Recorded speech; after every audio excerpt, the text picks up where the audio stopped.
said that there was a wave of rappers getting arrested in Miami. Yeah. You know, and we know that to be true. Obviously, YNW, Melly Yeah. locked up, Kodak been locked up, Spot 'em got him.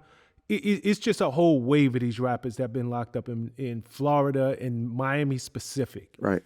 Why do you think that is? I feel like Miami is like a playground, like, and you know, Miami is starting to do a lot of traffic stops at certain areas where they know and they're judging you. So let's say if you ride over the bridge and they see a certain type of car, which you might be in a rental, they know people come out here and rent cars, and they know if it's your car, you know what I mean? But they still stop you and judge you like something has to be in there. So they either gonna do the search illegally or illegally and say, oh, well, it's your headlights or it's your tags or whatever, you know what I mean? And try to find something on you. So I just feel like just Miami just turning into one of them towns where they just targeting rappers and stuff, you know? It's just how it go. Just how New York is. You know, New York just like that as well.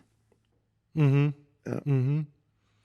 You know, right now, I mean, you know, like all of us know, you know, it's never been a time like this. It is so many rappers that are locked up currently. Right. Like literally not arrested, but locked up. You got people, like I said, YNW Melly, YFN Lucci, Young Thug, Gunna, Pooh Shiesty. I mean, these are just to name a few.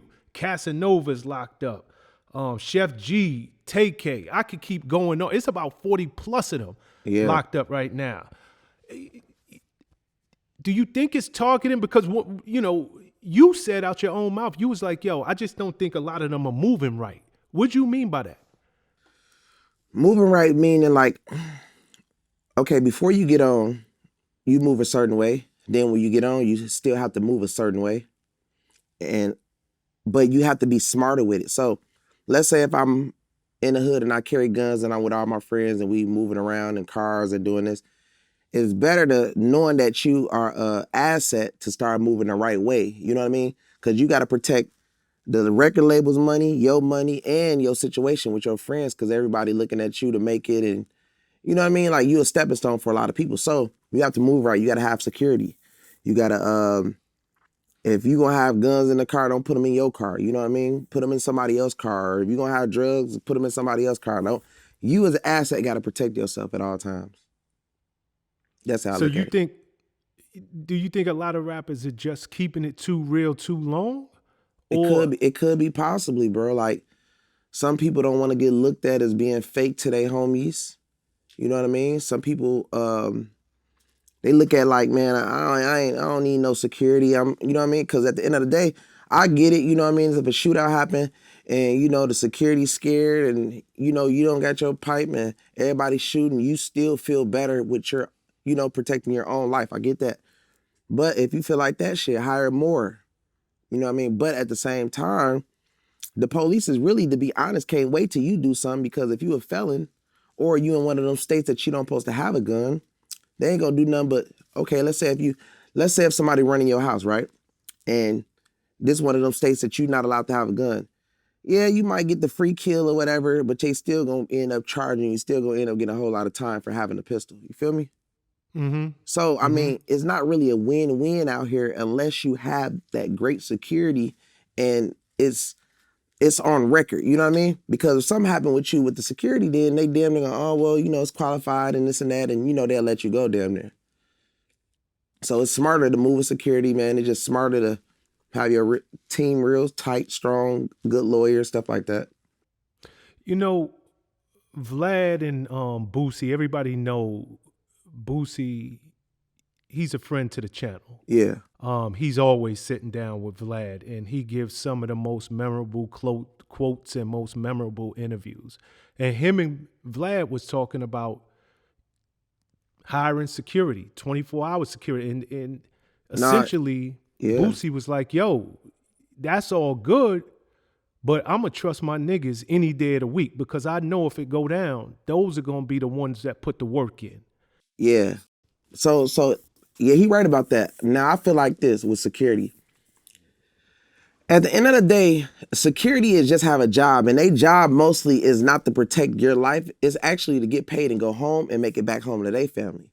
So I understand Boosie on that, because if you think about it, his homies come up with him. Boosie get on, most likely they get on because they get to be around Boosie. Anybody you get around as opportunity, you're supposed to always be able to use the opportunity that's around you to help you gain. You know what I mean? So as far as his guys, of course they'll do whatever. They know Boosie gonna bail them out. They know Boosie gonna send them money. They know Boosie gonna do this, do that. The securities don't know that. They just know they here to get paid to protect you, and they really trying to go home. They don't really want to get into no big shootout. They really don't want to, you know what I mean?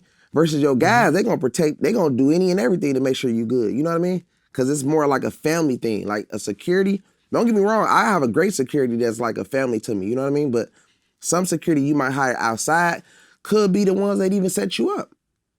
You know what I mean? So you got to be careful, like, because they still regular people at the end of the day. So if they feel like, okay, you about to give them 600, 1,000, whatever you gonna give them, but you got a $2 million, like I be having $2 million or $1 million in jury on.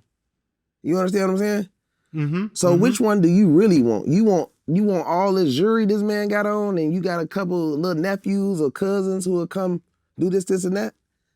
You feel me? So that's how people really think, and you have to move like that.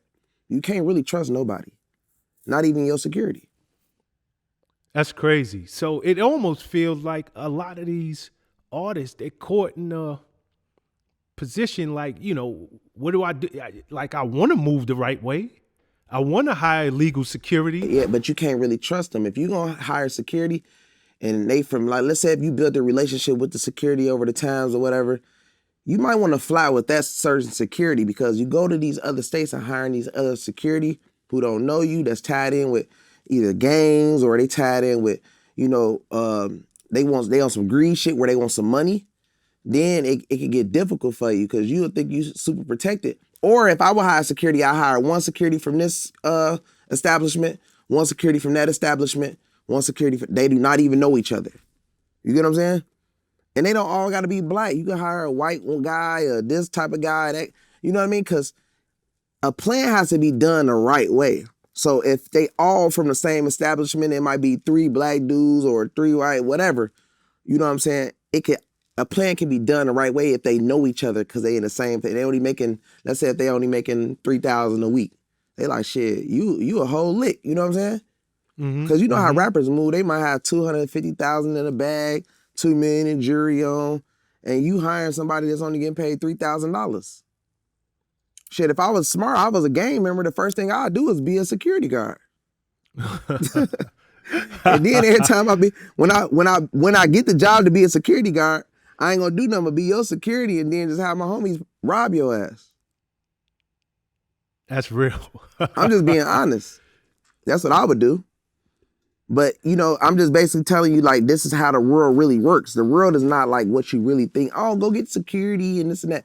That's why, celebrities go as high as like Secret Service and stuff like that, like them real big celebrities.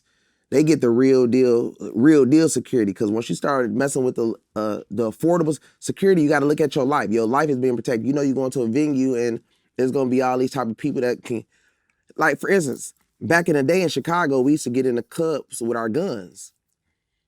Through the security will let us in the club with our guns. So what that tell you? That means that me being smart, I can't look at myself like I'm special. So I'm in the club, all my homies in the club, we all got guns, right? So that means a lot of other people are in here with guns as well, because I'm not the only person in here with fame, and I'm not the only person in here with money.